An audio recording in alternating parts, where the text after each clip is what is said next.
Welcome to Meet the Human podcast, episode 17. We will do it by streaming. I am here in Hong Kong, my home, and my friend Theodosis will join us from Athens. Theodosis and I know each other for 20 years, and I believed I have discovered few more things about him today on our chat that I didn't know before. He's a blend of a very deep creative mind, engineering, maritime, all together, all mixed, and he's going to explain to us all aspects about his different ways he lives life, and his view on artificial intelligence as well, with a very interesting philosophical aura that I think many Greek people have, due to their background, their culture, the way they are brought up. Very interesting, very deep, very meaningful conversation. I hope entertaining with my friend Theodosis from Athens. Here we go. Let's go.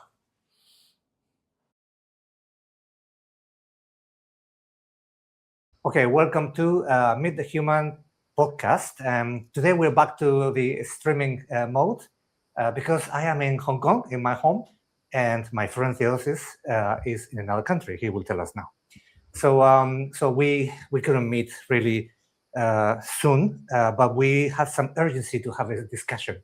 I have some high hopes that this podcast will be very interesting because Theodosis, I know him reasonably well, perhaps, for a number of years, decades, I think, probably.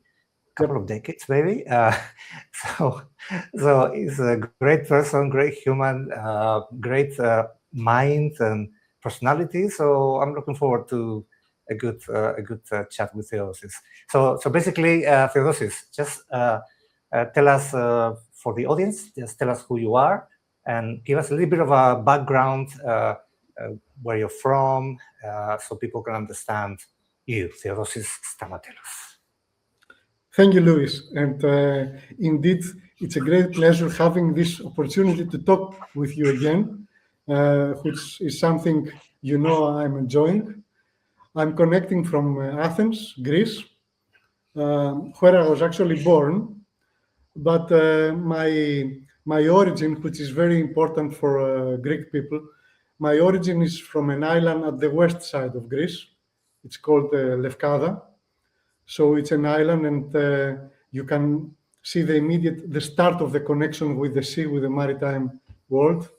My family had connections with people in the naval business, but also in the commercial shipping. As my uncle was a captain in bulk carriers and general cargo vessels. When I was going to the island, I had a boat, which was my love for many years. It was actually a passion, a love.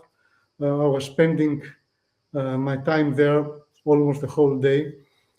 And when I was not at the sea with my boat, I remember my uncle, when he was coming back from voyages, to tell these magical stories that captains say.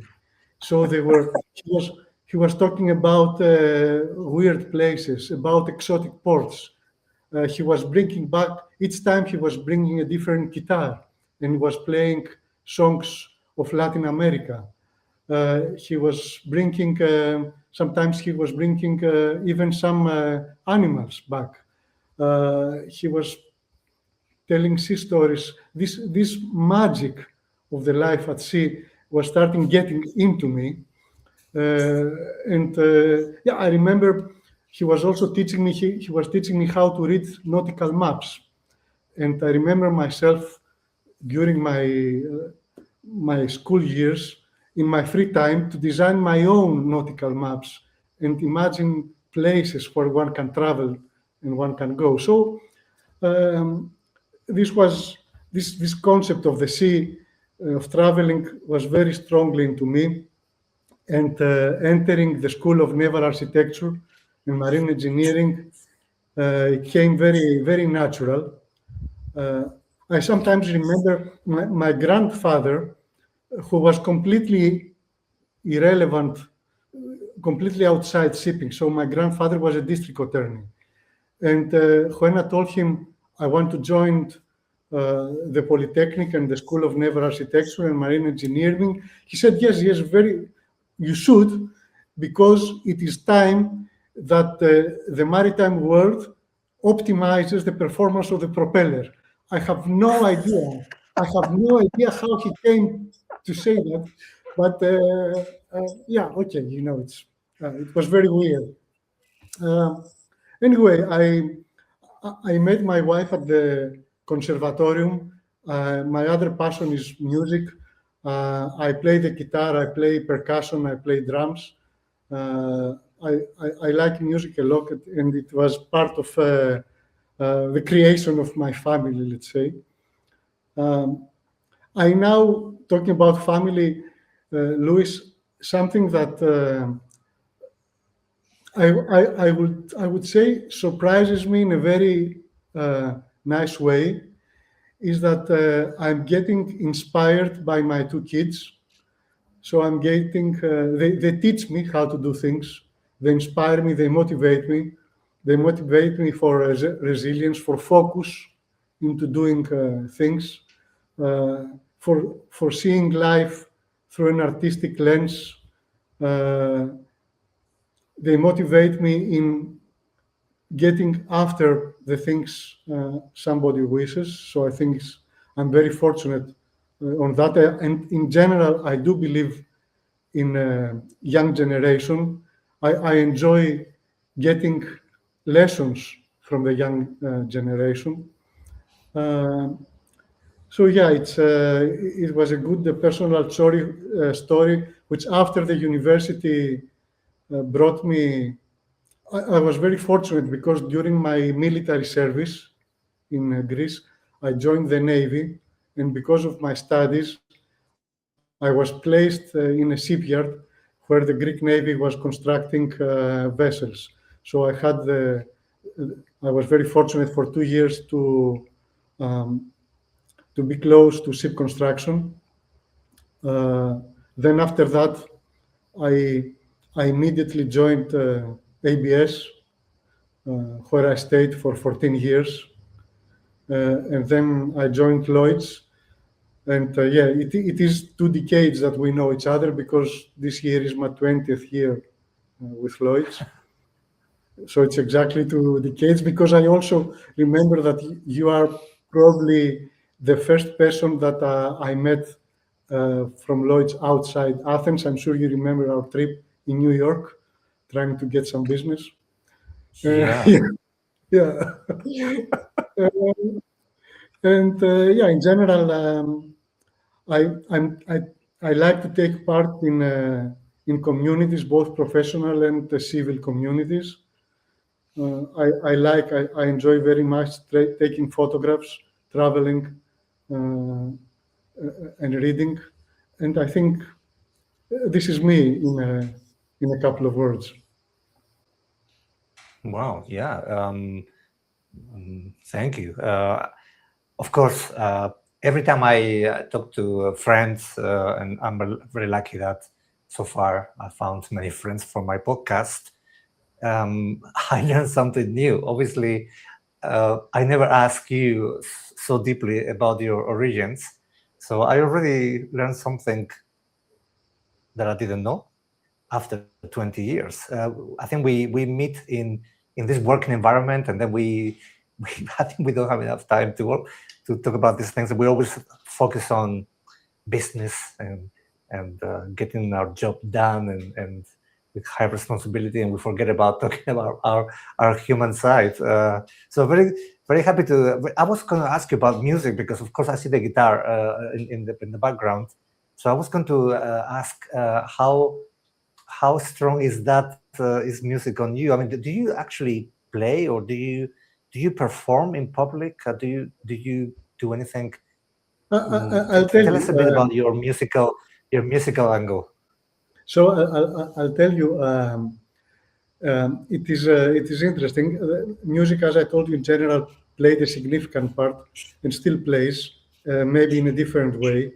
I started with classical guitar, and then after many years, I decided to start playing percussion and drums. I enjoy being in some non-professional amateur bands, as we were talking before. So we were performing outside or inside with friends, which I enjoyed strongly. My close, from school till now, I have the same core friendship with 5 people. And with these 5 people, we also had a band from the beginning. So it flows continually. For the reasons that you mentioned before about being sometimes trapped in business, my direct contact with playing music has declined dramatically.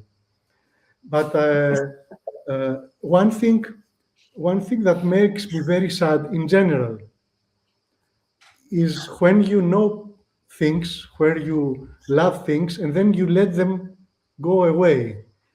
And this is across. This is not only for music. One of my favorite subjects in photography is deserted buildings, because the idea of a building that once had a very specific life, energy, a building within which people were living, loving, quarreling, having dramas, and then it's deserted, makes me very sad and very melancholic. So I don't want, because I don't want as much as I can to let things go. The answer is yes, I still play, but because I cannot accept let it go, so I will play the guitar sometimes per week. I go to another room where I have my percussion. I will play a little bit. I'm not accepting that this will move away, but what I'm keeping very strongly is, of course, experiencing music through listening to music, outside at the streets. I enjoy very much listening to music, street music. Yeah, I maintain this this connection and this relationship. Wow. Well, it's very interesting. I'm still thinking about you and this deserted building. You mean an abandoned house, a house in ruins? Is that what you mean? Yeah, I mean abandoned houses and abandoned industrial buildings. Oh. Mainly houses, but also industrial buildings. It's a subject that triggers many emotions, and yeah, have you are you still? I mean, I don't know how many abandoned houses you are available to you nearby. Are you still doing that? Yes, I'm still doing that. When I travel, when I'm in various places in Greece, when I see an abandoned house, I like. First of all, I like to watch and think and imagine. I like to reconstruct the life, the energy in this environment, and then I take some photos and I dream. Wow. Well, Theodosis, I think we need to talk again. You're giving me some ideas for collaboration. You're giving me ideas for I am now visualizing a collaboration. You know, maybe we should do something together. We could. You know, one of the things I enjoyed very much some years ago. I told you that I'm taking photos a lot, and I was with a friend of mine from the university who decided not to follow. She ended the studies, but then she decided to become a dancer and created a dancing school and went all the way towards that career.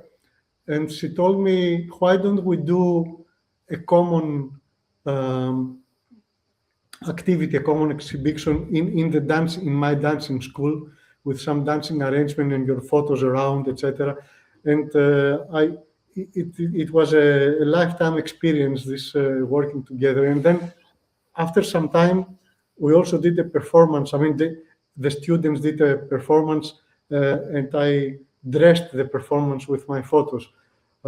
So there are a lot of things that someone can do with the activities that we love, and if we have the pleasure and the luck to combine things with other people and with other activities, it's getting augmented. Well, thank you, Theodosis.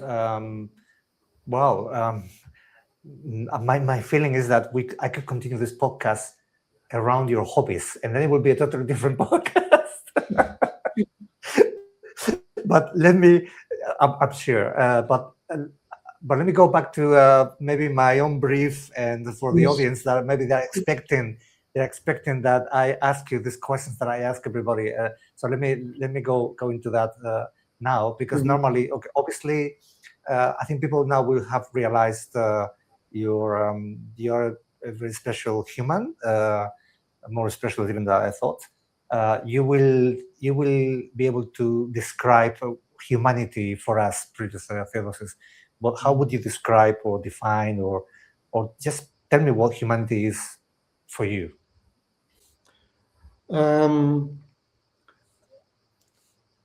One way of describing humanity is an indirect way. So I could say that humanity is the common realization that we are living and enjoying in ways that we are all different, but all the same globally. I have this notion of globality and of humanity having the same characteristics very strong in my mind. Therefore, I do combine humanity with exactly this realization that humans, that people are the same, in the sense that we are nicely different. So I don't know if this makes sense or it sounds completely crazy, but I have these few keywords that I could, if you tell me write some words on the wall for humanity, I would describe fragile. I believe humans are fragile. There is a song. A song by Sting, "Fragile," and it's one of my favorite songs. Sting says how fragile we are. We need to realize this, and when we realize this, we are going towards realizing humanity.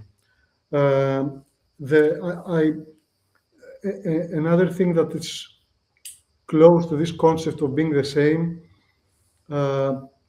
is actually it's connected with another song. Another song that talks to my philosophy is "Imagine" by John Lennon. So I do believe that it's an amazing song, and it is amazing to think how people could free themselves without frontiers, without blocking from things that are imposed to them. Of course, Sting says no religion. I have a different concept of that. So I believe, I would say, for example, if you take religions, personally, I'm excited in finding common things within religions. You know, once after ending the University of Naval Architecture, I was thinking of joining a university for studies of religions. I think that if you ask if you discuss with people from different religions, you will very quickly realize how many things are making people together in a time where we use religion to keep us apart.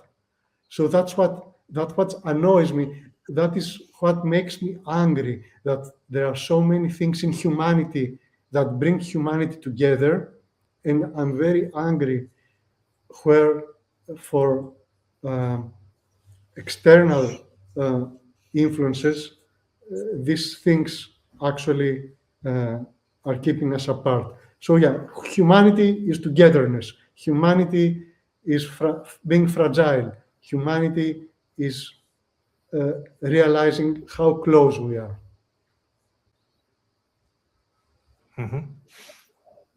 Very interesting. I was talking about religion actually a couple of days ago with my wife, related to the same subject. The idea of religion should bring people together. However, religion is used exactly the same thing. Is this used, especially these days, to pull people apart, for fights, wars, and so many issues. Maybe this is part of being human being. Maybe this is an attribute of humans. When I ask about humanity, next I always ask about values, because perhaps values are supposed to attributes. Maybe humans have many attributes. Some are more positive than others. But I just want to focus on values being positive attributes. And so I'm interested to hear from you. If you, first of all, if you can maybe identify those values around yourself or around your life. If you want to generalize, but also if you want to give us some, if you are kind enough to give us some of your values as you see it, if you can do this self-reflection, Theodosis. Luis, I'm very often in favor of keeping things simple rather than complicating them. And I could tell you in a very simple way that my strongest value is honest love. And this can say everything. So I believe that if you love yourself and if you love people in general, if you love humanity, if you care about people, then you got all the correct values. And when I'm talking about caring people and loving people, again, I'm not talking about something complicated. I'm talking about basically two things. First of all, do your best to understand people. Do your best to listen to people. And then be kind. Be kind, and this kindness immediately returns back to you. And you can be kind in very simple manners. So you can, if you walk on the street and you say good morning to a stranger, then you have a better life that day, and the stranger has a better life. And it's a very simple thing. You know, one reason I believe in simple things is because I'm very much, I feel aligned with what I think the Japanese describe as the kaizen spirit, the kaizen principle. So if you add a big amount of small steps of small things, then you create something amazingly big. So we don't need to try to be dramatic in the things we do. Let's demonstrate that we care, that we love people, that we love the environment. In everything we have the opportunity to do, and I consider that this value is an overarching value. It covers everything. And thank you. I remember the when you mentioned before about our New York trip. Actually, maybe I'll give the story of you exercising your value. I give my story of you putting your value at play. I think you care a lot about showing New York to me. I remember that day very much because I think we had these meetings and we are busy and we are in this town. I think so short time, and it was my first time. But you told me that you lived there for a while, so you knew every corner. You knew exactly how to move and everything. And I remember, I don't know if we spent few hours, maybe 3 or 4 hours we had available. That's it. And then you said, "Okay, Luis, fine, just okay, follow me. I'll give you the highlights." And I can tell you that when I finished this going around with you, I felt like, well, I don't need to come back to New York. I think I've done. Theodosis has done such a good job. I've seen it all very briefly, but now I can talk about it because you didn't just show me the sites. You talked to me about the sites, about the more about the city, more about the life in this city, and you merged some experiences. And I remember that day. That day I will never forget. I took some good pictures that day, and so I thank you very much. I think you exercise your humanity very very nicely with me. Yeah, but I also, this is the concept. I equally enjoyed it tremendously.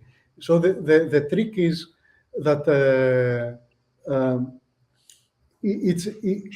it's a common thing. It's something.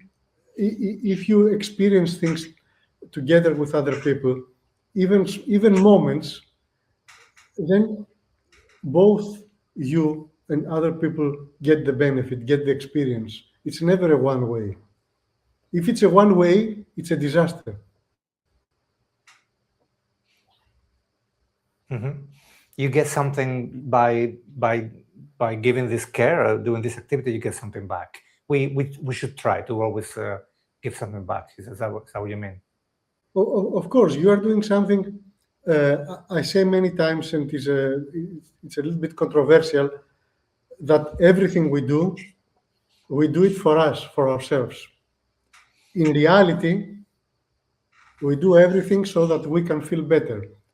The benefit for the society is if we do things that are good also for other people, and this makes us feel better. And in this way, we augment the benefit of each action. And the very simple thing that I said, I mentioned before, you walk down the road, you have the opportunity to help someone carry something or to let somebody pass. And that minute, you also feel better, because I strongly believe that the humans are good by nature, not bad by nature. So if you have the opportunity to unveil that, to stick to that, you will feel better, because we are built that way. Maybe just one question about your professional life, not about your profession, but then how is that showing off in your professional life? Your professional life is very much it's very different. Well, maybe you will say it's not so different, but you don't have an artistic profession. Let's say this is more like a technical engineering management. So different than thinking about the music of photos or looking at empty sites. All this you're talking about now, does it manifest as well during your professional life? 100%. And 100%. 100%. Why? Okay, because of my love for the sea, it's for granted that being around something that relates to the sea brings fundamental things into my life. But apart from that, working for a classification society, it means to me that we are working indeed for the safety of the people. So this is very much, very strongly embedded. Louis, I'm never, I don't like commercial competition. I don't like that. I don't enjoy it. I can do it and I can do it satisfactorily, but I don't enjoy. I enjoy giving sense to the fundamentals, which is the safety of life at sea, which is the safety of the people, our families, our friends that we don't know that travel on vessels. So this is one thing. The other attitude, the other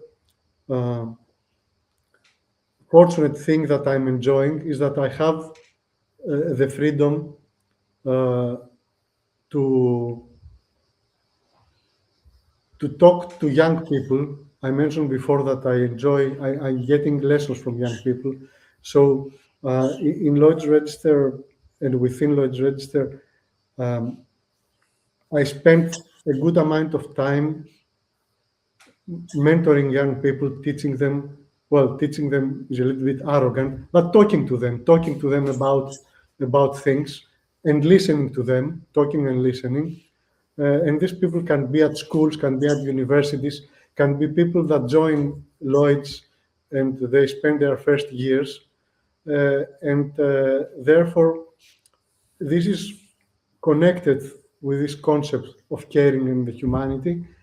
And finally, but hugely important, we both, being in the maritime business, had and still have the opportunity. We are very lucky because we can travel. And if we are not stupid, and stupid means I go to a place and I don't see nothing other than my hotel room, because this is stupidity. So if we are good enough to increase the efficiency of our travel time, then I experience the world. And this is something that this profession gave it to me, and I'm extremely grateful and thankful for this profession because it talks to my heart directly. It's having the opportunity to talk to people, to experience people, to love other cultures, to love other foods, to love dances, to love religions. It's something that I'm feeling indebted in my profession. And I have seen that. So actually, I have witnessed that in person. So I can tell the audience that yes, Theodosis is very much like that. Yes, I think I do believe we are lucky. We have I think we enjoy this maritime world. It's giving us a lot of opportunities. So Theodosis, I think actually also I just wanted to just very briefly touch on. You also have this your website, your personal space, and you publish some, I don't know how to call it, small essays or articles. Or can you talk to us about this just a little? Well, I always want to create something, and I mentioned the co-creation with my dancing friend and etc. I'm now thinking of co-creating something with music and photos, but I also want to have a place where I can store things at the web and combine it with some narrative. So it's not something very complicated. It's a place where I stored my small blogs and the photos I'm taking, and some people see it. I like to experience new platforms. This sometimes is an issue because if you jump from a platform to a platform, then you're not maximizing any of them. But it's also a voyage. So yeah, I'm doing this as an amateur publisher. Mm-hmm. I also like. I mean, you have created a book. You have used the same platform that I have used some years ago to create 2 books with photographs. So I was very when I saw the platform you used, I say, this rings a very happy bell. Rings the bell, rings the bell, rings the bell. Yeah, Yes. it's a very happy one. Yeah. So yeah, I like creating things. Mm-hmm. Yeah, I think I will try to leave a link in this podcast to your little platform in case some people want to go and You're click. very I just leave a link. You never know. Yeah. So then, Theodosis, at this point of the discussion, as you know, okay, I just need to get your opinion, feelings about artificial intelligence. So actually, I bring this subject because after talking about humanity, and one of the reasons why I started this podcast is because I am very, very keen on technology, digitalization, very keen on artificial intelligence. But then I was also thinking, well, at the same time, is this the right thing for humans? Is this the opposite? Is this going to be? It's going to kill our values, our way of living in society. I am very positive about it. But this podcast is about what you think about this, Theodosis. Give us your view on artificial intelligence, please. I don't know where to start, and I'm trying not to confuse my thinking because I have so many things to mention on this subject. Let me start by you say you are very positive, and I say I'm very positive also. So I will start from that. However, there are things to consider. Artificial intelligence, yes.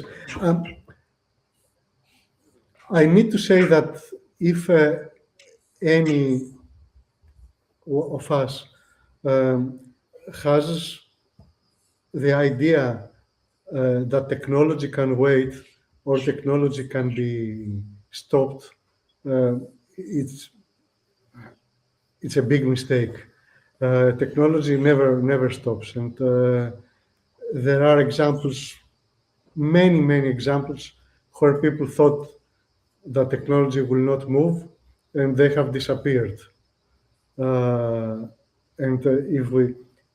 because we are in maritime business, there was when there was the transformation from sails to steam. At that time, there was a place in Greece with the strongest maritime power, a very strong shipping place, which was called Galacsidis. And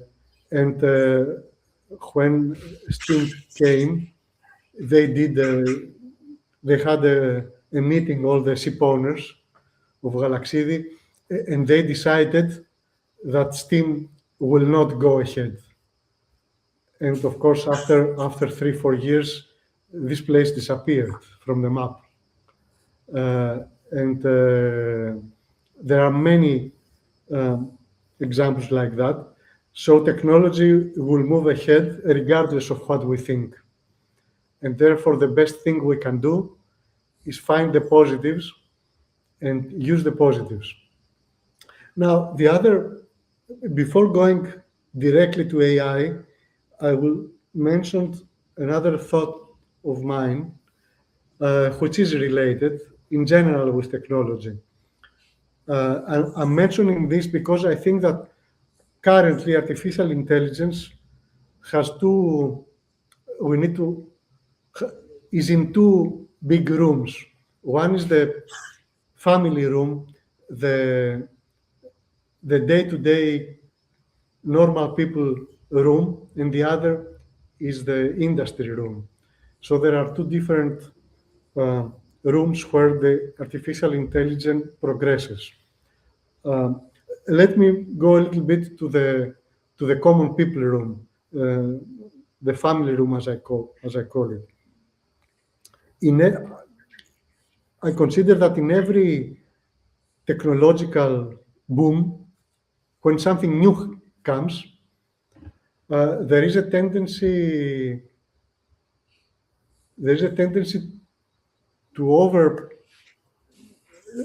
deal with it in a kind of a messy way, and tend to forget the fundamentals that can be improved through that concept. But this then balances nicely. An example that I have used in a discussion I had yesterday is about paper and digital paper and natural paper and reading books and reading electronic books. When electronic books came, I remember many people were telling that that bookstores and printed books will die. And when we had the opportunity to write, and then write in a digital way, and then erase, and then write,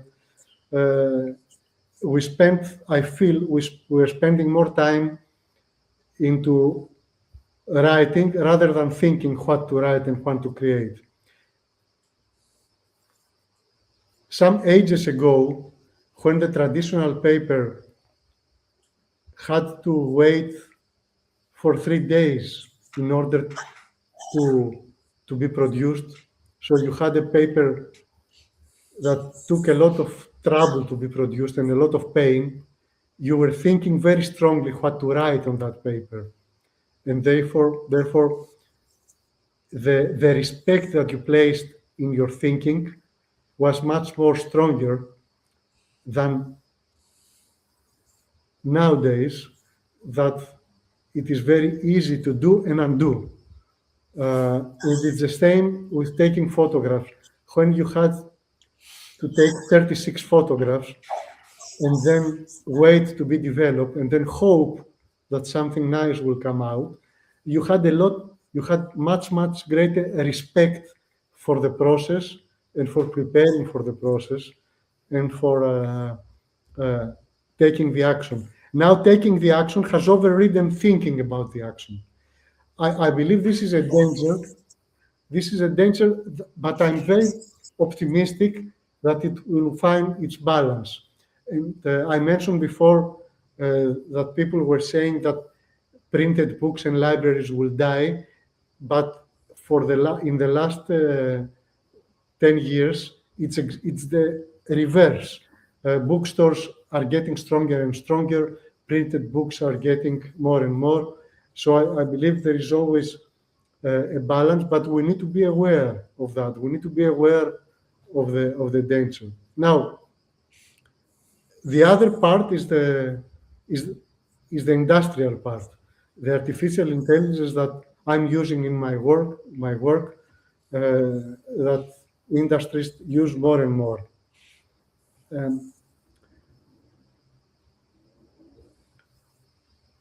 I believe that there is a tremendous opportunity here for humanity, that if we miss it, it will not come back. If we don't miss it, we will go towards the values that I have mentioned. Which is this opportunity?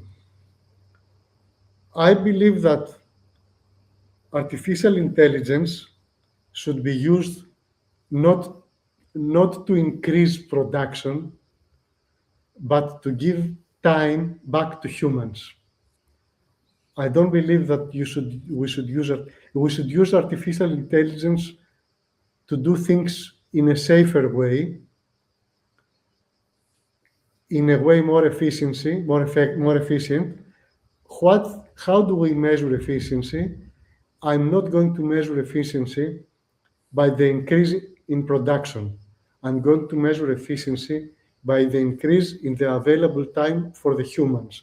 So the opportunity that we should not be missing is to produce the same volume of goods with a better quality, a safer quality, and giving back to humans, let's say, one free time per day.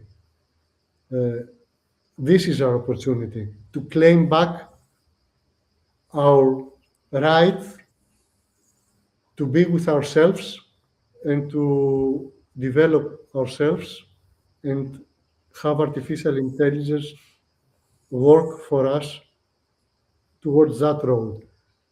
There is a big risk that we're going to miss this because many humans, but not the majority, are very hungry for increasing production and for increasing revenue. But the benefit should be for the majority and for increasing time and increasing our ability to have time with ourselves.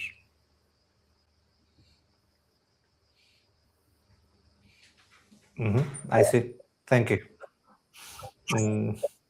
I was thinking when you were telling that humans will get more time, and I was thinking about free time, and I was thinking about companies that will say, right, free time for the human to do more, to do more, to generate more outcomes. So actually, the human outcome plus the AI outcome is more outcome that generates more revenue, generates more profit. I think it's a very tricky concept because I think because of the in my particular position, I think it's because of competition, because of the commercial pressures of an open market and competition, and I don't know, people.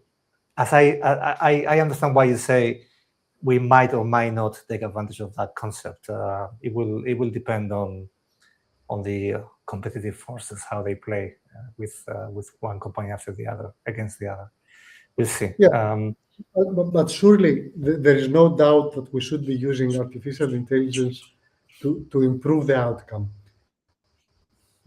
not to improve the volume, but to improve the outcome, because there is zero doubt to any person with a small amount of brain that artificial intelligence has an amazing capability to help us and to help safety, to help things getting better, and to help time coming back to us. This final part is at risk. The other is a certainty. The others are happening every day. The question is how you use. Don't enter into the trap to use the extra time for increasing productivity. And I will tell you, it's not necessary to go, Louis, it's not necessary to go to getting free time in order to play tennis, which is, by the way, another love of mine. Even if you go in your working place, within everybody's working place, we can use time given back to us from artificial intelligence in order to mentor people, in order to develop our colleagues and ourselves, in order to increase our knowledge, not to increase the productivity, not to increase the commercial output, to increase the value, the knowledge value of ours and of our colleagues. So even in a small professional room, you still have the opportunity to maximize your benefit, not simply for the production, but for increasing the value of humanity within a working place.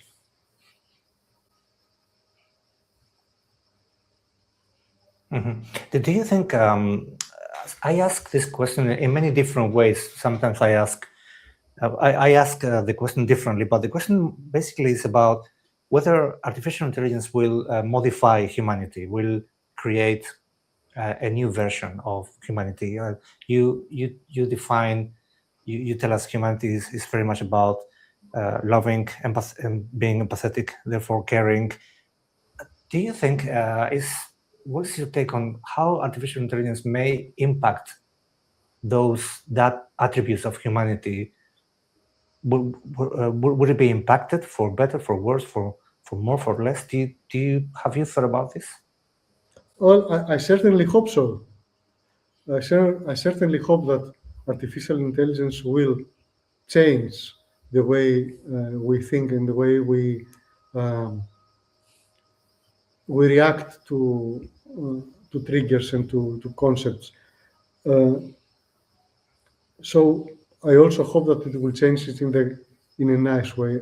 Let me talk with an example, which will explain my thinking. Of course, we all have a premature thinking because all of this is at the beginning.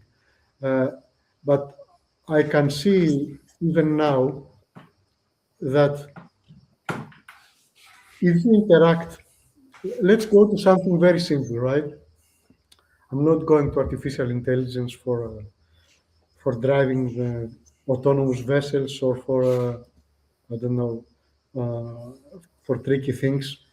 Let's go to a person who is using OpenAI for a personal interaction, for something that may have to do with developing something in the house or planning something, etc. It doesn't take long if you focus on that interaction. It doesn't take long to realize that you have, in order to take benefit out of an OpenAI discussion, you have to reconstruct the way you think. You have to reconstruct the way you think in a manner that breaks thinking into fundamentals, into quantums. So your thinking process must become much more clear if you want your OpenAI partner or assistant to give you a valuable response. Even that simple thing, I believe that will make people think much more structured, will have to go down in their thinking, go down to pieces, and by going down to pieces, you discover things. So you discover what you unconsciously do not have in your mind, what you don't bring at the forefront, because this is the way the interaction works. And personally, I have already seen great value for that. I'm using OpenAI for interactions, for various things, and I have discovered that I'm now thinking in a much more structured way.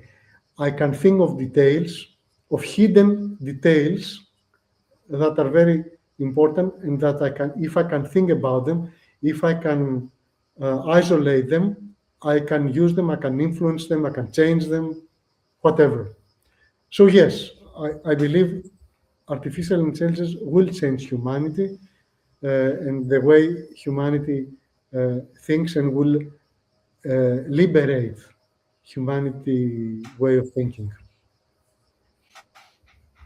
Good. Well, I hope so. It will change the way we think, potentially, or who knows.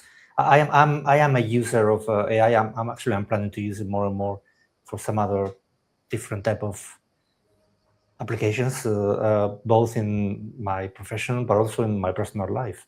So we'll see. Maybe in few months time, we'll discuss this again, and we'll discuss our experiences as users of some kind of artificial intelligence. It becomes part of our life, for sure.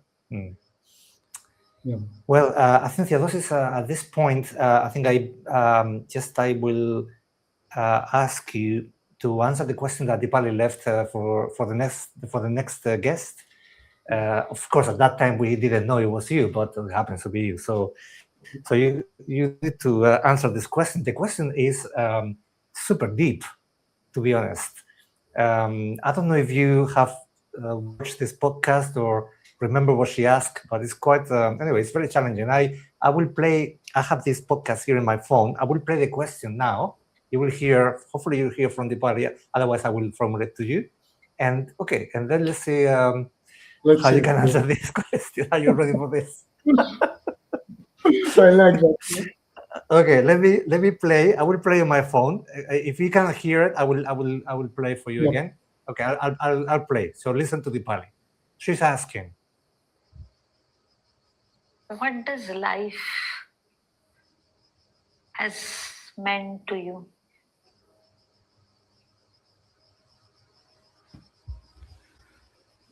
Yes, it is a challenging. It is a challenging question. And I think that the challenging concept, the challenging part of the question is that it is very difficult to give one reply. Life has meant to me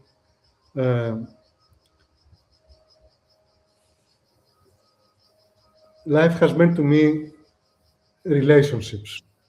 This is what life meant to me. Relationships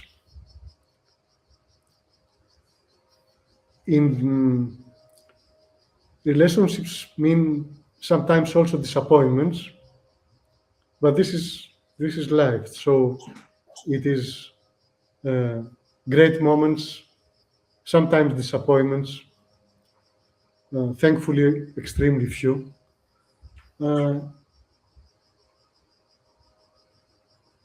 And connection. I think the other thing that life meant to me is connection, connecting with people, connecting with situations, connecting with experience, connecting with flavors, connecting with smells, connecting with things you listen, connections. And through connections, you are building life.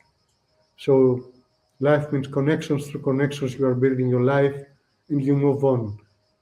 And the sooner somebody realizes the importance of respecting and honoring these connections, the greater the meaning life will bring back to you and will continue bringing forever.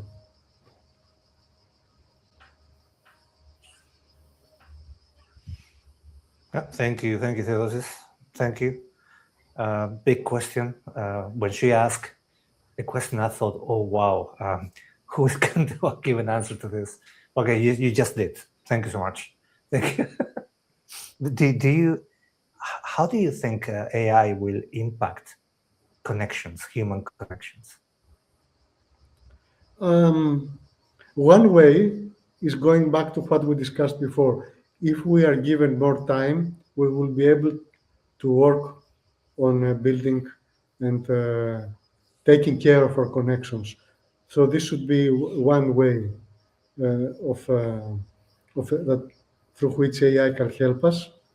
Another way is the one that I mentioned just ago. If we manage to see to see 10 things behind one, to break in pieces, then it means that we can do 10 connections instead of one. And 10 can be 100 and 100, 1,000. So bottom line, Luis, we have to, if we know the goal, if we know that the goal is to taking care of our connections and respect them and build them and enjoy them, and if we have this in our mind, then everything that comes in front of us, technology, happenings, opportunities, miss opportunities, we use them towards that goal.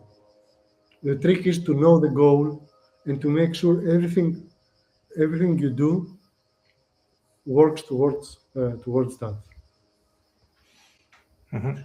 Well, Theodosis, thank you so much for everything you have given us in this podcast. You have to give us one more thing, as you may guess. You have to give me the question that I will ask my next guest, who I don't know who that person is. So it makes the whole thing even more interesting. So just give me a question that I will ask in my next podcast, please. I would like to keep the same question, but I'm guessing you will not permit that, because I'm not. Yeah.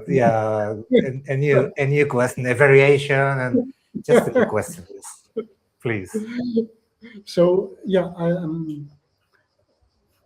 I would say I would like to ask a question around this concept of humanity being very very close together. I remember now. I cannot remember where there was a book. I cannot remember where there was a saying that countries do not exist. Countries are stupid, meaningless things. It is cities that exist. And this, I want to ask the question: what triggers to you mostly the concept of humans being different but very similar? What that triggers in your mind? What triggers in your mind the concept that humans in any place of the world are different yet very similar? Yeah. Okay, good. That's the question? That's the question. That's it? That's what we need? We have the question? So thank you so much. Theodosis. Okay, it's not that I want to make publicity of my book, but okay, why not? I have it here. It's very interesting. It's a very nice one. Well, I do like it. But you see, you were talking about, now I'll give you maybe 1 minute, just 1 minute. You were talking about these books, the people going back to books, back to printing as opposed to digital. I am super keen on digital, We must move in the digital world. And I have this in my hands. I feel we must also not lose or make use of connecting through touching. Yes, touching. Whether it is books or people or and smelling, because I always like to smell. Yeah, so we have 5 senses. Let's make sure that AI doesn't kill some of our senses, that we still practice them, whether it is touching books, touching people, touching things. Another way to connect. So when I created this book, which is full of digital pictures and digital writings, and everything is digital, but when I put it on paper and I touch it, I cannot describe the experience. But because I am not a father, I don't have children, I don't know how it feels being a father, but I felt this was a little bit like a little like my little child. Very strange feeling. I know exactly the feeling, Luis, because I have printed before 2 books, and sometimes really, right? It's not exaggeration. I go to my library here, I take them, and I stroke them, and I smell them. It's not psychotic, I hope, but it's something I enjoy. No. I think it's about making use of all our abilities. Okay, and everything nature has given us. Okay, nature always prevails, no matter what. Anyway, thank you, Theodosis. Thank you so much. I think this is the end of our podcast. Sometime in the future, we'll talk again when my podcast will evolve as everything evolves. And we will have maybe some other chance to discuss things. And also, if we are in a place physically in the same place, we can have a chat face to face, and it will be also very nice. Good to take this recording face to face. So anyway, thank you, Theodosis. Thank you so much. Thanks for coming to our Meet the Human podcast. Thank you. And to the audience, okay, so thank you for being there. Subscribe and like and all that on YouTube. Thank you for following me, and I'll see you in the next episode. Goodbye, everyone. Goodbye.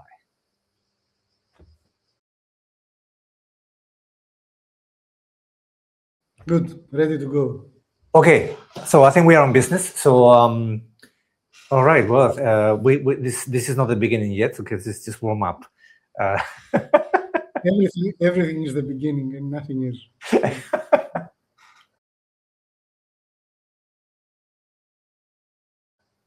Anyway, yeah, I like the concept of amateur in Greek. What was that? Well, the lovers of art. The lovers of art, Yeah, as opposed to professionals. Art in a general sense. So you can also say that engineering is an art. So the lovers, it's as opposed to professionals, the ones that are not professionals are the lovers of this thing we're talking about. Good. Well, this is one of my learnings already for today.